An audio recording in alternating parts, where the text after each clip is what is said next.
আজকে আমাদের আলোচনার বিষয়বস্তু রবীন্দ্রনাথ ঠাকুরের পুনশ্চ কাব্যগ্রন্থ।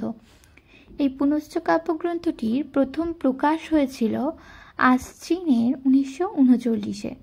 কবি এই কাব্যগ্রন্থটি উৎসর্গ করেছিলেন তার আদরের নিতুকে, যার পুরো নাম নীতীন্দ্রনাথ গঙ্গোপাধ্যায়।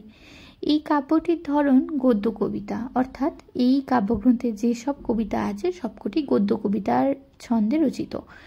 এই কাব্যগ্রন্থটি যখন প্রকাশ পায় তখন রবীন্দ্রনাথ ঠাকুরের 71 বছর বয়স, অর্থাৎ তিনি এই কাব্য রচনাকালে জীবনের সায়ান্নে এসে পৌঁছেছেন। পুনশ্চ আমরা কখন ব্যবহার করি? বিশেষত সেটা চিঠি বা কোনো নোটের ক্ষেত্রে ব্যবহৃত হয়।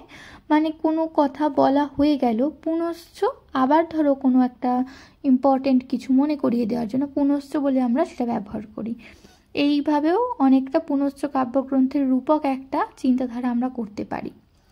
এরপর দেখো, এই কাব্যে কবির চিন্তার বদল দেখা গেছে, অর্থাৎ অন্যান্য যে সমস্ত তার লেখা তার থেকে এই কাব্যগ্রন্থটা একটু আলাদা ধরনের।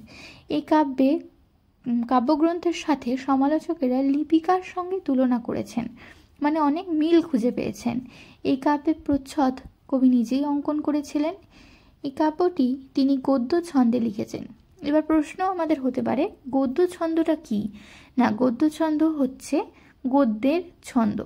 তার রূপটা থাকবে কবিতার, যেটার ভেতরে থাকবে গদ্যের, ভেতরটা থাকবে গদ্যের। তার মধ্যে সৃষ্টি, রসসৃষ্টি থাকবে, এবং কবিতার এখানে অনেক গল্পের আকারে কবিতা আছে। মানে প্রত্যেকটা কবিতা পড়ে মনে হবে যে না কবিতা পড়ছি না, মনে হবে যেন গল্পই পড়ছি। এইবার আমরা দেখব এই কবিতার মধ্যে, মানে এই কাব্যটির মধ্যে কি কি কবিতা আছে এবং তার রচনাকালগুলো। যেরকম শিশুতীর্থ শ্রাবণ মাসে 1338 রচনাকাল বঙ্গাব্দে রচিত হয়েছিল।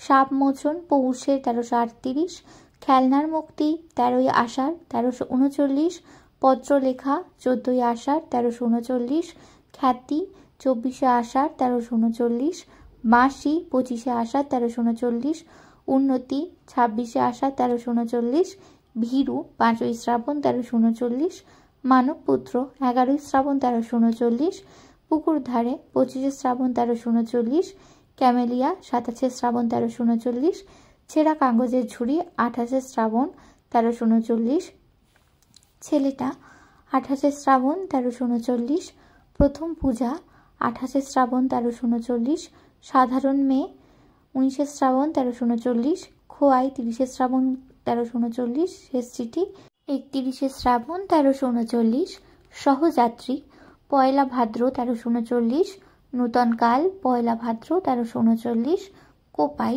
পয়লা ভাদ্র 1339। 3 দিনে, মানে একই দিনে 3টে কবিতা তিনি লিখে ফেলেছেন।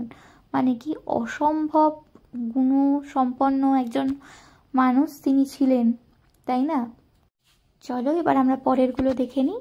বালক 2রা ভাদ্র 1339, বাসা 23রা ভাদ্র 1339, দেখা মেঘ 14ঠা ভাদ্র 1339, শেষ দান 5ই ভাদ্র 1339, অপরাধী 7ই ভাদ্র 1339, বিচ্ছেদ 7ই ভাদ্র 1339, সুন্দর 7ই ভাদ্র 1339, স্মৃতি 7ই ভাদ্র 1339, নাটক 9ই ভাদ্র 1339, পত্র 10ই ভাদ্র 1339, ফাঁক 11ই ভাদ্র 1339, বিশ্বলোক 11ই ভাদ্র 1339, কোমল গান্ধার 13ই ভাদ্র 1339, একজন লোক 17ই ভাদ্র 1339, ঘর ছাড়া 17ই ভাদ্র 1339, ছুটির আয়োজন 17ই ভাদ্র 1339, শালিক 21শে ভাদ্র 1339, অস্থানে 23শে ভাদ্র 1339, কীটের সংসার